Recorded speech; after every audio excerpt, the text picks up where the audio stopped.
Bike वाले को धक्के में साइड कर आप क्यों अरेस्ट करो? थोड़ा आगे आ जाओ। দাঁড়ান আপনি, এত ভয় পাচ্ছেন কেন? নামুন নামুন। ফ্ল্যাশ লাইট দাও, ফ্ল্যাশ লাইট দাও, ফ্ল্যাশ লাইট দেখো, দেখো ফ্ল্যাশ লাইটটা দাও। মুখ ঢেকে আছে, মুখ ঢেকে আছে। অ্যারেস্ট করবেন বললেন আপনি, আমি অ্যারেস্ট করুন। আমার গাড়িতে তো এমএলএ বালিগঞ্জ, যেখানে উনি এমপি তমলুক লিখে রেখেছিলেন। এমপি তমলুক তো কি হয়েছে?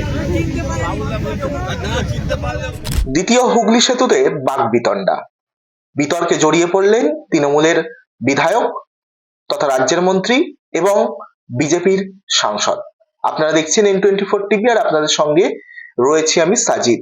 দ্বিতীয় হুগলি সেতুর উপর তর্কাতর্কিতে জড়িয়ে পড়লেন দুই রাজনীতিক। একদিকে তৃণমূল বিধায়ক তথা রাজ্যের মন্ত্রী বাবুল সুপ্রিয়, অন্যদিকে বিজেপি সাংসদ অভিজিৎ গঙ্গোপাধ্যায়। শুক্রবার রাতে প্রায় 15-20 মিনিট ধরে বচসা চলে দুই নেতার মধ্যে। গাড়ি নিয়ে হাওড়ার দিকে, তার বাড়ির দিকে যাচ্ছিলেন বাবুল। অভিজিতের গাড়িও কলকাতা থেকে হাওড়ার দিকেই যাচ্ছিল। সেই সময় কিন্তু দুই নেতার মধ্যে বাকবিতণ্ডা শুরু হয়। বাবুলের দাবি, তিনি নিজেই গাড়ি চালিয়ে ফিরছিলেন। সেই সময় পিছন থেকে হুটার বাজিয়ে প্রচন্ড গতিতে একটি গাড়ি আসছিল। সেটি বাবুল সুপ্রিয়র গাড়িকে অতিক্রম করে যাওয়ার চেষ্টা করে। তিনি সেই সময় মুখ বার করে অপর গাড়ির চালককে ঠিকভাবে গাড়ি চালানোর কথাও বলেন। বাবুলের দাবি, তিনি দ্বিতীয় গাড়ির চালককে বলেন, এভাবে গাড়ি চালাচ্ছেন কেন? আপনি তো লোককে মেরে দেবেন, আমার গাড়ির সঙ্গে ঠেকে গেলে তো দুর্ঘটনাও ঘটে যেতে পারে।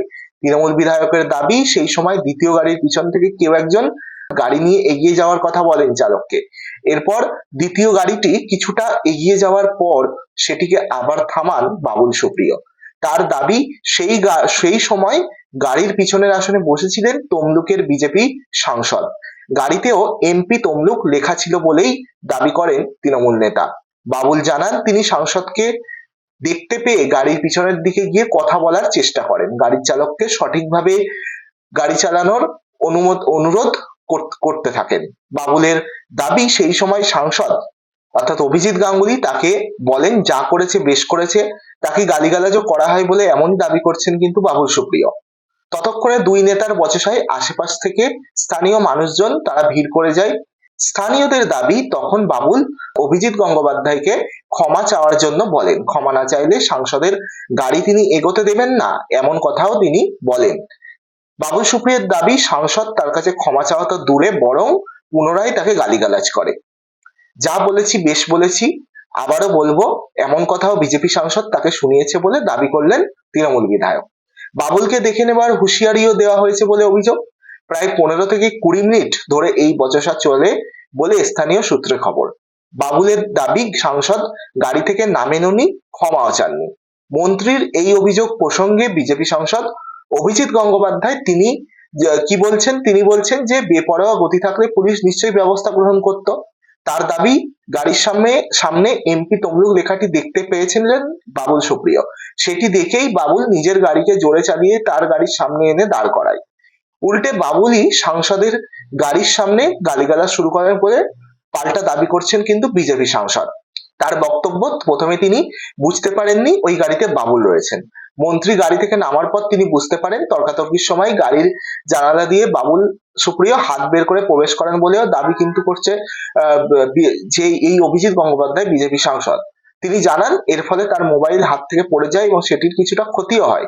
বাবুল সুপ্রিয় মদ্যপ অবস্থায় ছিলেন বলেও দাবি তোলেন এই বিজেপি সাংসদ। অভিজিৎ বলেন, মত্ত অবস্থায় বাবুল সুপ্রিয় বেশ কিছুক্ষণ লাফালাফি করেন, চিৎকার চেঁচামেচি করেন, তার ভিডিও রয়েছে তার কাছে।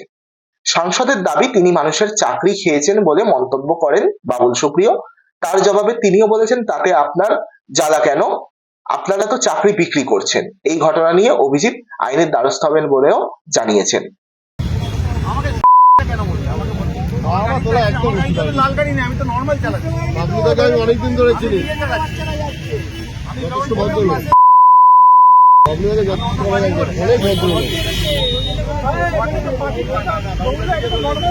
আমার গাড়িতে তো এমএলএ বালিগঞ্জ, যেখানে উনি এমপি তমলুক লিখে রেখেছিলেন। এমপি তমলুক তো কি হয়েছে? চিনতে পারলে আপনি এই কমেন্টটা করে কি করে? আপনি সরি বলুন, গাড়ি আইনজীবীর লোক সরি বলতে বলুন, সরি বলুন, সরি সরি। আইনজীবীর লোক বাবুলদা সরি বলে আমার সঙ্গে কি দরকার বাবা মা তুলবে কেন